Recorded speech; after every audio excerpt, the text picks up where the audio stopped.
A급제 부동산이 될 거다라는 거예요. 자, 그 사람들이 왜 그런 생각을 하냐? 제가 지금 전반적인 얘기를 해드린 거예요. 이제 우리나라 재정 부채는 늘어날 것이다. 그죠? 중립금리는 올라올 것이다. 그건 하는 총재도 얘기했어요. 그죠? 응? 하는 총재도 얘기했어. 자, 그렇게 되면은 돈이 많아지면 어쨌든 약간 좀 이 앞뒤가 안 맞을 수도 있는데 돈을 많이 찍어내다 보면 결국은 저금리가 될 수밖에 없는 거야. 저금리가 금리가 올라갈 수가 없는 거야. 금리가 계속 찍어내야 되니까. 그죠? 그런 그 불안감으로 인해서 불안감을 소위 말하는 대한민국의 1%의 부자들이 느끼고 있는 거예요. 그 사람들이 뭐랄까 일반인보다는 금융 지식이 높잖아요. 그죠? 제가 이야기하는 것들을 그 사람들도 알고 있을 거라는 거야. 그죠? 앞으로는 시중에 돈이 많이 늘어나고 그리고 부동산 투자의 상품들은 줄어든다. 그죠? 이제 옛날에는 우리가 갭 투자도 할 수 있었잖아요. 지방에다가. 그래서 많은 수익을 냈잖아요. 근데 그거는 이제 안 된다라는 걸 알고 있어. 그 사람들도. 왜? 거기다가 취득세 12%를 내라는데, 그죠? 분양가도 올라왔어. 전세 갭도 안 나와. 취득세 12% 나와. 이제 그런데 투자 안 하고, 지방 사람들도 서울에 투자하고, 그리고 부동산 투기꾼들도 이제 서울에 투자하고, 수도권에 투자하고, 특히 서울에 투자하고. 자, 지금은 다 좁혀졌어요. 고가주택 한 주택으로 똘똘한 한 채로 다 좁혀졌어. 사실은 그게 우리가 똘똘한 한 채 분위기가 한 2년 전에 나왔죠. 그죠? 2년 전에 나왔어요. 야, 저는 사실은 그때 21년도에 고점 찍을 때 어떤 저희 와이프 부동산에서 예를 들어 세종시의 부동산을 막 팔더라고요. 파셔가지고 서울에다가 아파트가 강남이죠. 강남에다 아파트를 사더라고. 그때 꽤 비쌌거든요. 2021년도니까 거의 고점이잖아요. 근데 그 고점 가격을 넘었어. 그러니까 그분은 성공한 거야. 그분이 앞서간 거죠. 그죠? 그 사람은 그런 걸 예측을 하고 샀는지 안 하고 샀는지는 모르지만 결국은 이 세제 시스템 그 다음에 돈의 흐름, 유동성으로 보면 똘똘한 한 채로 몰릴 수밖에 없다라고 가는 거야. 실제로 그런 분위기로 가고 있고요. 자, 좀 얘기를 정리할게요. 여러분들 그거 잘 기억하셔야 돼. 실제로 마용성에서 실제로 이 고가 아파트가 치고 나가잖아요. 지금 요즘 이제 대표적인 게 이런 뉴스예요. 압구정에 80억짜리 집주인이 80억짜리가 거래됐는데 나이가 92년생이다. 그죠? 30대 초반이고, 대출을 한 10억 정도 받아서 집을 샀더라. 요런 뉴스와, 그 다음에 요번에 요게 이제 압구정도 아파트고, 그 다음에 장윤정 씨의 아파트를 산 사람은, 이 양반이 30대겠죠? 89년생이니까, 120억짜리를 현금 없이 샀더라. 전액 현금을 샀더라. 대출 없이. 자, 이런 얘기가 나오면서 막 강남의 신고가들이 예전만큼 막 치고 나가진 않아요. 그냥 가끔씩 거래되면서 떨어지지 않으면서 예를 들어 최근의 신고가 어떤 거는 그냥 계속 신고가 나오고 있다라는 거예요. 그런데다가 서울의 아파트 분양가가 저기 홍제동에 그 산꼭대기에 있는 아파트가 그 별로거든요. 그런 게 한 14억대. 자, 여러분들, 여기죠. 여기를 얘기하는 거예요, 지금. 분양가 나왔네. 14억까지는 안 나왔네요. 12억 2천. 그죠? 12억, 14억 나오면 분양도 안 되니까. 이 중에 12억 2천이야. 12억 2천이면 이거 안 사죠. 그죠? 밑에 있는 거, 역세권에 있는 춘신축 사죠. 바보도 아닌데. 그죠? 볼까요, 한번? 잠깐 볼까요? 자, 예를 들어 이거 몇 년도야, 이거? 25년 차네. 그죠?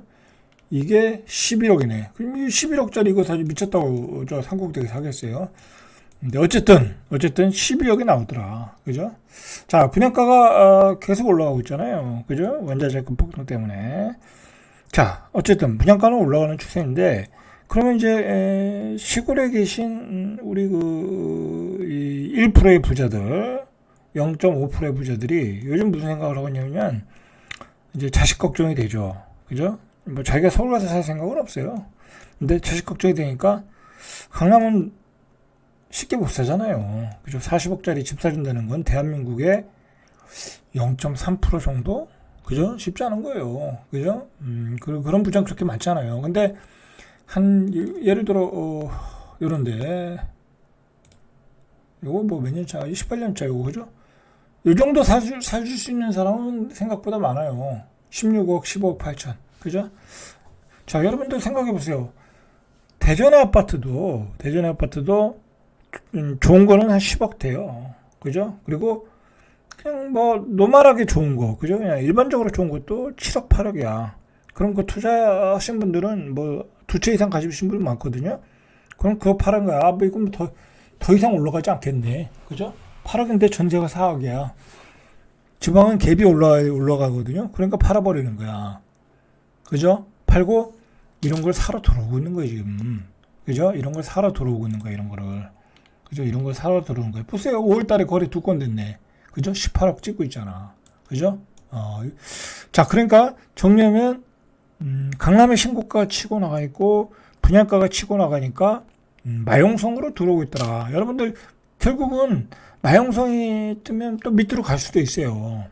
그러나 이제 이게 전반적으로 아직은 확산되기 어려운 게 전세가율이 굉장히 낮아요. 아직은 전세가율이 여기는 그나마 50%가 넘는데 강남은 30 몇 프로 그거밖에 안 돼요.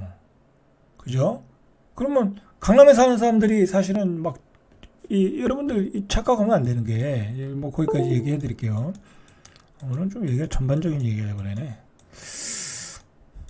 자, 여러분들 이런 얘기는 강의장에서 들어야 될 정도로 좋은 얘기예요. 자, 보세요.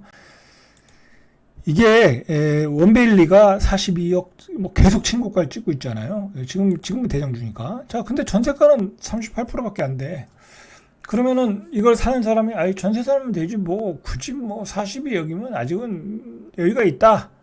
사고 싶은 사람도 그죠? 돈이 있어도 사고 싶은 사람도 굳이 뭐 적극적으로 살려주진 않아요. 그러나 전세 가격이 예를 들어서 30억 된다. 그러면 이게 틀려지는 거죠. 그죠? 틀려지는 거야. 근데 아직은 강남의 가격들이 예전과 같이 폭등이 안 나오는 이유는 조금씩 올라가겠지만 그런 이유로 이제 소위 부자들이 그죠? 부자들이지. 근데 지금 아까도 말했듯이 뭐 80억, 70억 그런 거 가진 부자들은 대한민국의 0.1%잖아요.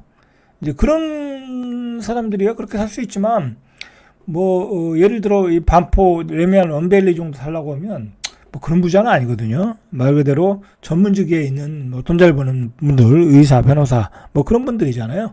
자, 그런 분들이 결국 빈다고 사야 되는데 빚까지 내면서 적극적으로 살 수 있는 가격 어떤 그 전세 갭은 아니다라는 거죠. 그래서 이게 서서히 조금씩 거래가 되는 거예요. 이게 사람들이 인플레이션 그리고 미래에 대한 우리의 인구 구조, 그다음에 경제 전망 뭐 그런 거 생각을 하면서 그런 인식이 확산되는 속도와 어떤 그 속도에 따라 매수세가 들어오는 거예요. 근데 어느 순간 이게 전세 가격이 올라가고 그게 전반적으로 확산이 된다고 하면은 매수세가 세게 들어올 수 있는 거야.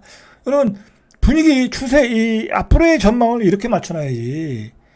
부동산 버블이 꺼진다. 그 말은 이게 먹히질 않아 이제 먹히질 않는다니까. 제가 얘기했듯이 시중에 돈이 많은데 돈이 갈 데가 강남의 초고가 아파트, 마용성의 아파트, 넓게는 서울의 아파트밖에 없어. 그죠? 또 예를 들어 그게 좀 더 확산되면 수도권의 그 외곽에 조금 더 좋은 아파트 그거밖에 없어. 그러면 돈이 어디로 가겠어요? 그렇게 논리를 사고의 흐름을 그렇게 가져가야지. 무슨 뭐 세뇌교육 하듯이 무조건 폭락해야 된다. 여러분 그거는 어떤 그 뭐 정부 청사 앞에서 데모할 때 이야기하는 거지. 그죠? 투표할 때 나의 신념을 가지고 얘기하는 거지. 이 경제의 흐름은 그렇잖아요. 이 돈이라는 것은 아주 약은 거라, 돈이 되는 대로 가게끔 돼 있는 거야. 근데 시중에 돈이 찰찰 넘칠 수밖에 없는 분위기로 가고 있다. 정부의 재정 적자가 늘어나기 때문에. 그죠? 자, 여기서 오늘 여기 끊겠습니다. 다음에 또 얘기해 드리겠습니다. 절대갑TV의 명품 PD, 한 PD였습니다.